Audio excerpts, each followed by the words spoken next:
Eu vi hoje de manhã, né, no jornal, a notícia de que a Coreia tinha testado um míssil, Coreia do Norte, né? Tinha testado um míssil que caiu muito perto, a 60 mil quilômetros, 50 quilômetros. 50 quilômetros da costa ali, né? A minha pergunta é se a gente tem que desconfiar dessas notícias que vêm desse, sei lá, digamos, mais defendendo os Estados Unidos, não tem que se desconfiar também das outras fontes que defendem a Coreia do Norte? Como é que tu faz para ter certeza que a tua fonte é a mais imparcial possível? Claro, a gente sempre tem que desconfiar de absolutamente tudo e testar uma ideia. Assim funciona a ciência, né? Nesse tipo de notícia, por exemplo, é fato que sim, a Coreia do Norte, a Coreia Popular, testou mísseis e eles caíram próximo da costa da Coreia do Sul, às vezes caem do Japão também. Isso é o fato. Agora, a leitura que você vai fazer desse acontecimento, desse fato do mundo real, é que obviamente vai estar imbuída de algum interesse. Não existe imparcialidade no mundo, né? As leituras de fatos sempre serão leituras baseadas em uma cultura, em uma política, em um modo de vida, inclusive, né? De uma ideologia. Um dos lados vai falar que a Coreia do Norte fez isso e não vai te informar que, por exemplo, ela está respondendo a ataques muito semelhantes que aconteceram no seu território. Faz mais ou menos umas 2 semanas que o alto comando do Exército Popular da Coreia tem emitido notas avisando para o mundo que tem detectado, né, lançamentos de projéteis e mísseis no seu território, inclusive na direção de unidades militares da Coreia do Norte. Essas notas foram completamente ignoradas pelos grandes meios de comunicação. Porém, quando a Coreia do Norte respondeu, aí isso foi tomado, esse único fato, como uma provocação ou um ataque deliberado por parte da Coreia do Norte, quando na verdade é uma resposta, e inclusive com um contexto muito maior, um contexto de exercícios militares conjuntos dos Estados Unidos e da Coreia do Sul agora, inclusive os primeiros exercícios de grande porte depois de um bom tempo sem serem realizados, que remontam a uma história que não vai vir do ano passado, nem da pandemia, mas sim lá dos anos 40, dos anos 50. As notícias que a gente recebe sobre a Coreia, existem 2 tipos de notícia.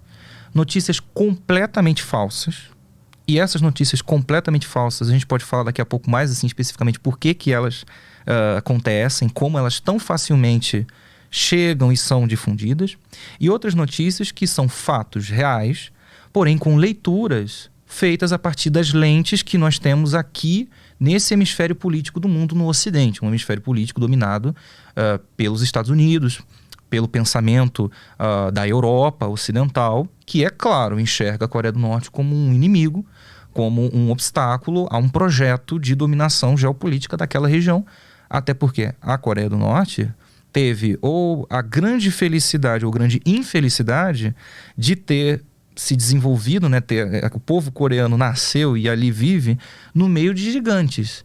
A Coreia está entre o Japão, a China, a Rússia e Mongólia, que outrora foi, né, um país muito poderoso. Então, desde muito tempo atrás, a Coreia sempre esteve no meio de países muito poderosos, jogadores, de guerreiros muito poderosos. Então, é um território cobiçado. Para se ter o controle daquela região, quando você tem o controle daquela região, você tem um controle de um ponto geoestratégico super importante. Fronteiras com a Rússia e com a China, num ponto central e sensível daqueles 2 países, que são inimigos geopolíticos e econômicos dos Estados Unidos, né, e da OTAN, da Europa, enfim, ter um domínio daquela região é um trunfo incrível. Se você consegue dominar aquilo ali. Os Estados Unidos já domina metade da península, que é o sul, né? E o norte não. O norte continua sendo uma fortaleza, por assim dizer, impenetrável. E isso é um incômodo. Isso é um problema de guerra. E então todas as leituras que vamos ter de fatos que podem ter acontecido ou mesmo sequer terem acontecido, vão pintar a Coreia do Norte como um inimigo ideal. Um alvo perfeito. Pessoas que vivem sob um regime que precisa ser destruído. Essa conversa é uma conversa muito antiga. A gente já ouviu isso em várias situações, em vários países diferentes. É praticamente a mesma conversa que houve com a Líbia, a mesma conversa que houve com o Iraque, com a Síria, na época dos anos 60, 70, com o Vietnã, com Laos, com o Camboja, com tantos outros governos ou tantos outros povos que de alguma maneira saem de um script imaginado por um país ou por um grupo de países que se acha no direito de governar o mundo conforme a sua visão, conforme as suas necessidades. Entende? Isso é um problema geopolítico gigantesco. Mas a questão ali é ideológica ou tem algum recurso econômico, algum interesse além desse embate entre capitalismo e socialismo? O que de fato os Estados Unidos quer naquela região ali? Além de ser um ponto estratégico, porque ainda não consigo entender exatamente o porquê que tem essa tensão toda. Não é tão econômico quanto ideológico. É mais ideológico. É mais ideológico. Na verdade, eu acho que a gente não pode assim ser tão superficial em achar que todas as guerras que os Estados Unidos travam são guerras econômicas. Não. Inclusive a guerra no Iraque, que as pessoas acham, eles foram lá buscar o petróleo, ou então a guerra na Líbia contra o Gaddafi. Está longe de ser uma guerra puramente econômica, uma guerra puramente buscando petróleo. É uma guerra ideológica. São guerras travadas com objetivos de se derrubar qualquer tipo de iniciativa ideológica anti-ocidental ou de algum modo que seja independente demais, que seja soberana demais, que tente buscar um caminho próprio demais.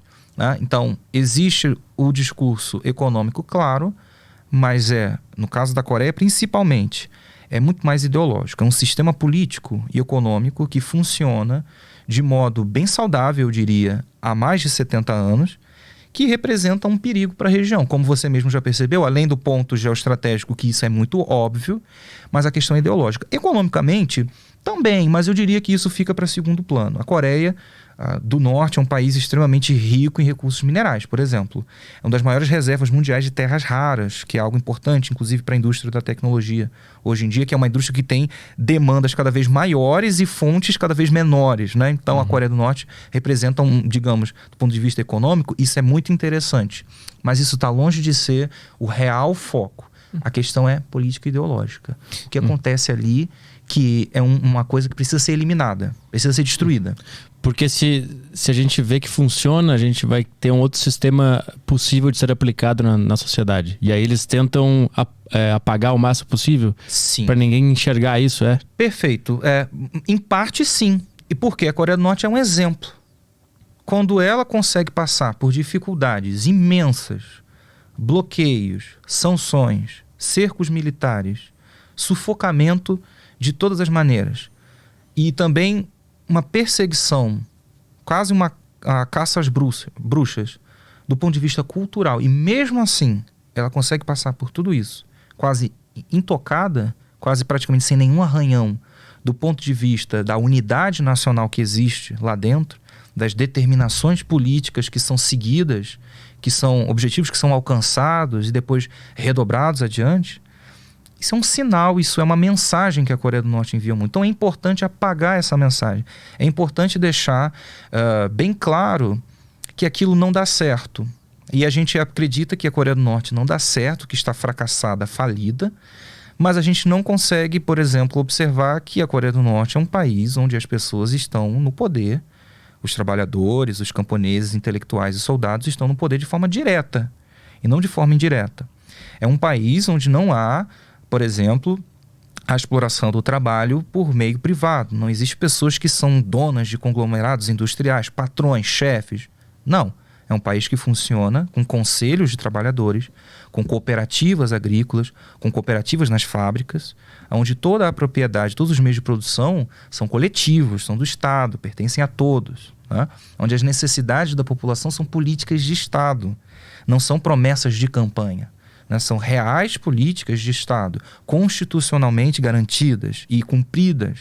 Muitas das vezes até quem não se compromete a seguir ou de alguma forma desvia desse caminho, né, dentro das cúpulas de poder, são rapidamente expurgados e punidos por isso, né, por terem de alguma forma desviado de uma política de bem-estar permanente para a população.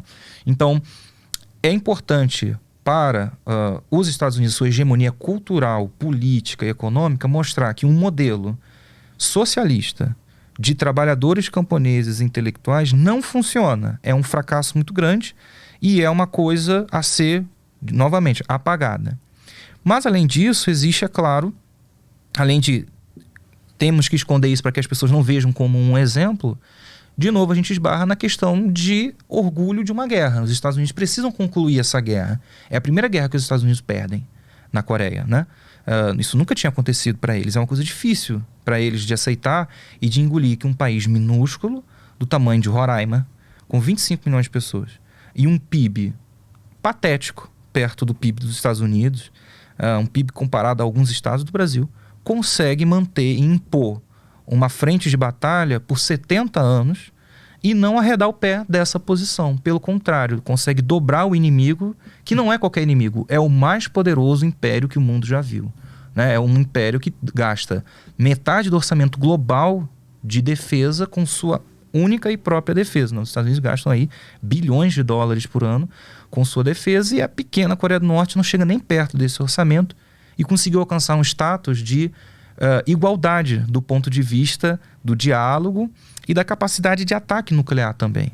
Então, entende como é desproporcional um país tão pequeno conseguir alcançar, dialogar, dobrar e muitas das vezes vencer, em alguns sentidos, a maior superpotência global? Então, isto, sendo tão pequeno, consegue isso. Imagina um país gigantesco como talvez o Brasil, ou países da África, outros países da Ásia. Então, é uma mensagem que se manda.